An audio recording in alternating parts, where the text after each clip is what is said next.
साथीहरु फाइनली बन्यो खसीको पक्को। गुड आफ्टरनुन साथीहरु, के छ हजुरहरुको हाल खबर? आशा छ सन्चै आरामै हुनुहुन्छ। म पनि अहिले चाहिँ अलि सन्चो हुँदैछु। अनि बेलुका बेलुका अलि गाह्रो हुन्छ र पनि मलाई ठिक हुँदैछ। यो चाहिँ मेरो बुढी हो, हाम्रो घरको बुढी हो। यति कस्तो मजाले आएको छ के, यस्तो आएको छ हैन। परेसम्म चाहिँ यस्तो घुमेर यो भर्खर फैलिँदैछ नि त, त्यही भएर त्यति देखिँदैन। अनि अहिले चाहिँ म दोकान जाँदैछु। मेरो छोरा चाहिँ यहाँ साथीसँग खेल्दैछ। अनि अब दसैँले पग हेरिसक्यो हैन। अनि के सामानहरू चाहिँ ल्याएर राख्नु पर्यो, त्यस्तो धेरै त होइन, तर कोही आइहाल्दाखेरि दिन मिल्ने सामानहरू ल्याएर राख्नु पर्यो भनेर चाहिँ अनि म चाहिँ जान लागेको। पसलहरू पनि बन्द हुन्छ होला, लिएर आउँछु। साथीहरू चोकतिर लाग्दैछु म चाहिँ। कस्तो घाम लागेको थियो अघि त, अहिले त फेरि ठ्याक्क घाम पनि ठ्याक्कै ओझेल पर्यो, शीतल शीतल कस्तो भयो। अनि त्यही भएर म यता निस्केको। हामीलाई त दसैँ पनि राम्रो आएन। अन्त म यो दसैँको भिडियोभरि नै भन्ने छु दसैँ राम्रो आएन भनेर। हामीमा एक्लै छौँ, त्यही भएर रमाइलो लाग्दैन। हाम्रो परिवार सबै पहाडमा हुनुहुन्छ। ल हेर्दै गर्नु होला। म चाहिँ पसल जाँदैछु अहिले। हिलै हुने बाटो पनि अहिले चाहिँ पानी नपरेर यस्तो अलिक राम्रो देखिन थालेको छ है साथीहरू। अनि एउटा कुरा चाहिँ के देखाउनलाई भिडियो गरेछु भने, म यहाँनिर बनिन्छ क्या, दसैँको बनिएको छ है नजिकै हाम्रो। जहिले कस्तो एउटा चाहिँ पुरै लुच्काएर बनाएको हुन्छ, किन पोहोर पनि यस्तै थियो। अब भोलिपर्सि टिकाको दिन चाहिँ एकचोटि धरती छोड्नुपर्छ हामी पनि। पिङ बनिसक्यो दसैँको। साथीहरू अहिले चाहिँ म पसलदेखि घर आएँ होइन, निकै बेर भइसक्यो आएको चाहिँ। अनि मेरो घरमा चाहिँ यो प्लान्टहरू हुन्छ नि, यो गमलाहरू चाहिँ अस्तिदेखि मैले यत्तिकै लापरवाही छोडेको क्या, नस्याहारेको क्या, निकै भएको थियो कि। अनि त्यही भएर आज चाहिँ यता यस्तो यतापट्टि ल्याएर राख्नु पर्यो भनेर चाहिँ यहाँ राखेँ। साथीहरू मैले चाहिँ खसीको पक्कु बनाउन लागेको छु। यो चाहिँ एकदम हतार भएर मैले मसलाहरू हालेको चाहिँ राखिनँ। मसला चाहिँ मैले सबै यहाँ पुग्ने जति सबै नै हालेको छु।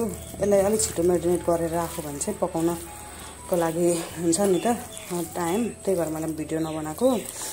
अलिकति ढिलो भयो मासु ल्याउँदै। अनि यसलाई यो भिडियो नगरिकन मैले छिटो गरेर मसला मिक्स गरेर यसरी छोपेर राखेँ भने चाहिँ यसलाई पकाउन अलिक छिटो हुन्छ भनेर आज चाहिँ मैले पक्कु बनाउन लागेको छु खसीको मासुको। कस्तो हुन्छ मैले सबै रेसिपी चाहिँ सेयर गर्न पाइनँ साथीहरू। मेरो फुलको लथालिङ्ग गमलाहरूलाई चाहिँ यहाँ ल्याएर राखेको साथीहरू।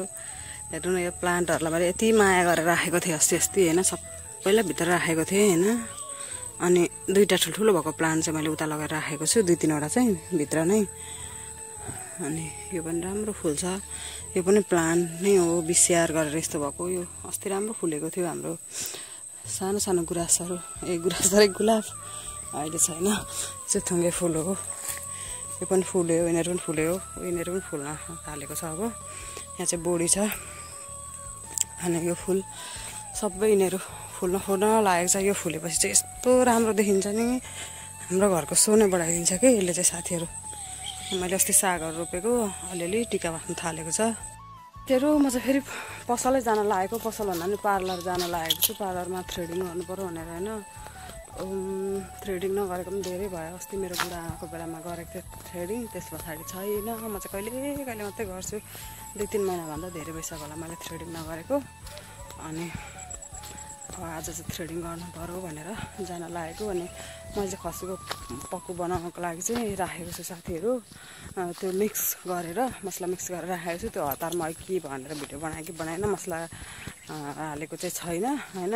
जुस मिक्स मोल्दै गरेको चाहिँ मैले थोरै भिडियो खिचेको छु, त्यो पनि राख्छु। हतार भयो नि त, रात पर्न आँट्यो। अनि त्यसलाई कम्तीमा नि 1-2 घन्टा भन्दा जति त राख्नु पर्यो होइन। अनि मेरिनेट गरेर राख्नु पर्यो। अझै धेरै बेर राख्दा झन् राम्रो हुन्छ। खाना पनि त्यति मन छैन, के भएर हो, सन्चो नभएर कि के भएर हो घरमा। फेरि हाम्रो घरमा अहिले 3वटा परिवार छन्। 2टा परिवारै सबैजना बाहिर यतै चोकतिर गइराख्नु भएको छ। अनि घरमा बस्नै मन लागेन, सुनसान भयो। मेरो छोरा पनि उतै गएको छ, त खेल्दैछ। अनि म थ्रेडिङ गरेर आउँछु साथीहरू। अनि पकाउँछु मासु आरामले। अनि चाहिँ म भिडियो पनि राम्ररी बनाउँछु। थ्रेडिङ गरेर भने मेरो अनुहार आफै सफा देखिन्छ। म चाहिँ थ्रेडिङ गरेर चाहिँ आएँ, तर कस्तो गरेँ क्या, अँध्यारो भएको थियो कि राम्रै देखिनँ क्या। अब छुटेको थियो भने थाहा नभोलि जाँदा पनि नमिल्ने होइन।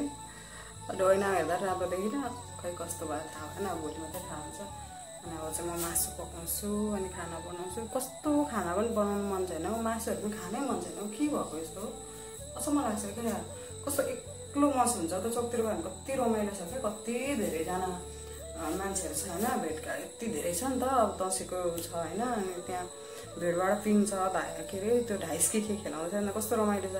घर आयो भने सुनसान छ, फेरि घरमा बस्ने भाइ बहिनीहरू पनि सबैजना कता कता गयो। अनि तिनीहरू आएपछि अलिक रमाइलो होला, नत्र भने यस्तै हो साथीहरू। अब म पकाउँछु है त पक्कु। यो पूजामा यो भाँडामा बनाउनु लागेको छु, तर मलाई कस्तो मनमा खुसी पनि छैन, जाँगर पनि छैन, त्यसमा पकाउनु लागेको छु। त्यस्तो स्पेसल पनि नहोला होइन, ठिकै ठिकै होला।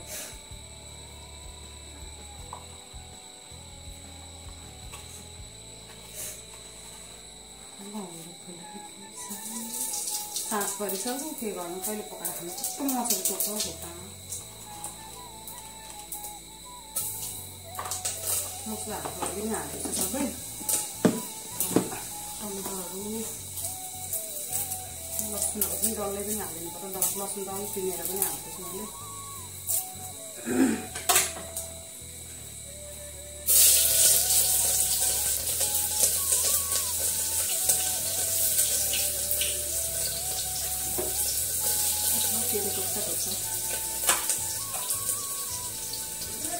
हजुर छैन पकाएको, भर्खर पकाउन आँटेको भर्खर।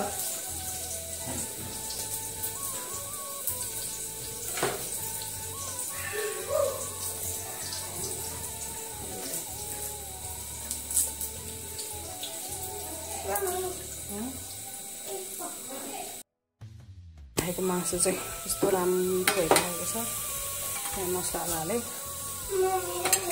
अहिले मान्छे पनि छैन, गाह्रो छ मलाई, छोरो मुखै मात्रै चलाउँछ।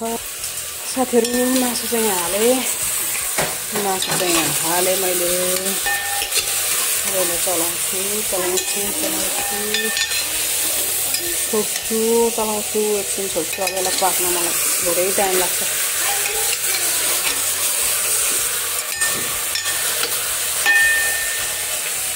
छोपिराख्छु र भात पकाउनु थालेको छु। साथीहरू यहाँ चाहिँ पक्कु पाक्दैछ, म चाहिँ खाना बसाएको छु। आज मैले कस्तो मजाले रेसिपीसँगैको भिडियो बनाउन टाइम पाइनँ क्या साथीहरू, खाइहाल्नु पर्ने भएर। साथीहरू फाइनली बन्यो खसीको पक्कु, बन्यो। यति नै हो है, मैले धेरै बनाएको पनि होइन, यति नै हो। मासु पनि एकदम थोरै थियो अनि यति नै बनाएको। हड्डीहरू बेग्लै छुट्यायो भने चाहिँ मासुको चाहिँ बनाएको। अब खाने मेरो छोरालाई खाना हतार भइसकेको छ, उसलाई दिन्छु अब। हाई एभ्रिवान, यो चाहिँ मेरो दसैँको भिडियो थियो, तर बिचमा मैले मेरो केही समस्याहरूको कारणले भिडियोहरू अपलोड गर्न पाएको थिइनँ। हामी चाहिँ पक्कु बनाएर खायौँ होइन, दसैँभन्दा अलिकति अगाडिकै भिडियो, अनि पछि दसैँको पनि एड गरेको छु मैले। हामी चाहिँ यति बेला हाम्रो मामालाई टिका लाउनु गएको थियो, माइजूको माइत झिलझिली, अनि गएर चाहिँ टिका सिका लगाएर आयौँ। यो फाइनल थियो टिकाको, त्योभन्दा अगाडि पनि हामी टिकाहरू लाउन गयौँ। त्यो चाहिँ मैले ब्लगहरू बनाइनँ, यता दसैँको व्यस्तता, अनि आफन्त इष्टमित्र साथीभाइ सबैजना होइन भेट्नै पर्यो।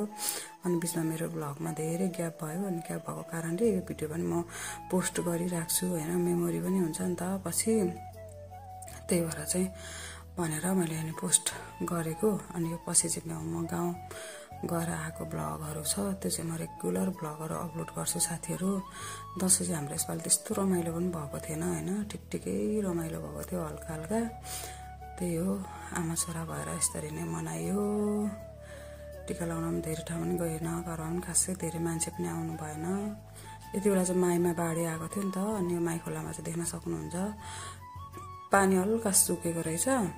अनि हामी चाहिँ संयोगवश यसरी हेर्ने चान्स चाहिँ पाएको थियौँ क्या, अनि तर ठुलो बाढी आएको थियो, त्यो टाइमको भिडियो हो यो मेरो चाहिँ साथीहरू। तर पनि युट्युबमा राख्यो भने पछिसम्म मेमोरी हुन्छ होइन, कहिले कहिले हेर्नको लागि।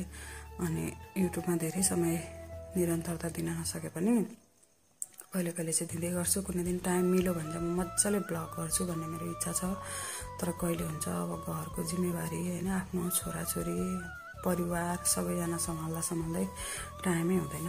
टाइम भएको बेला चाहिँ ब्लग गर्छु भन्ने चाहिँ एउटा मेरो चाहिँ इन्ट्रेस्ट भनेको इच्छा छ होइन।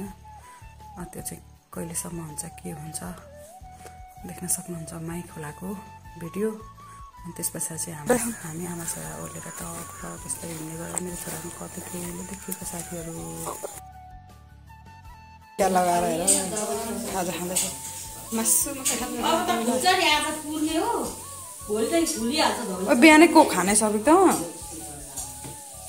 कोक बिहानै खानु हुँदैन हो सफिक त के खाने कोकै खाने